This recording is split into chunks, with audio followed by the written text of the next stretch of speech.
Uhorské kráľovstvo stálo celé stáročia pevne. Rozprestieralo sa od vysokých hôr na severe až po južné hranice pri Belehrade. Mestá bohatli, šľachta súperila o moc a len málo kto si všimol blížiacu sa hrozbu, no na juhu už medzi tým rástla sila Osmanskej ríše. Pádom Belehradu sa Turkom otvorila cesta do srdca krajiny a z pohraničia začali prichádzať správy o vypálených dedinách, odvlečených ľuďoch a vojsku, ktoré sa valilo čoraz bližšie. V apríli roku pána 1526 vytiahol sultán Sulejman I z Konštantínopolu na čele obrovskej armády. A len o niekoľko mesiacov neskôr sa na močaristej pláni pri Moháči rozhodlo o osude celého Uhorska. 90 minút boja zatemnilo slnko nad krajinou na ďalších 150 rokov. Uhorsko bolo hlboko rozorvané už dávno pred Moháčom a preto sa ani po tejto pohrome nezomklo.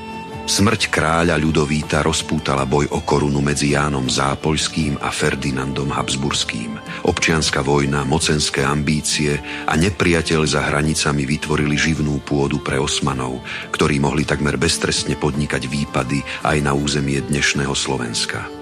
Po neúspešnom obliehaní Viedne v roku 1529 vpadli o rok neskôr na Považie a Ponitrie, kde ľahlo popolom viac než 100 dedín a miest vrátane Bojníc či Prievidze.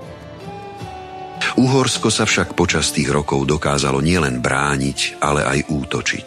Veľkým triumfom bolo opätovné získanie Ostrihomu v roku 1595, keď cisárske vojská odrezali pevnosť od zásobovania po Dunaji a oddiely Mikuláša Pálfiho zničili osmanské opevnenie v Parkane.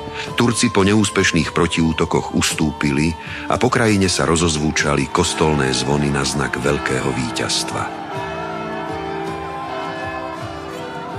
No pokoj netrval dlho. V roku 1599 vpadli na územie Slovenska krymskí Tatári v službách sultána, ktorí spústošili údolia Váhu, Nitry a Hrona, tisíce ľudí odviedli do otroctva a na Gemeri vypálili 102 dedín. Turecká šabla bola najostrejšia v polovici 17. storočia, keď veľkovezír Ahmed Koprulu vytiahol proti pevnosti nové zámky. Jej veliteľ Adam Forgáč naletel na falošné správy o porazenom nepriateľovi a 6. augusta 1663 pri Parkane jeho vojsko rozdrvila presila Osmanov.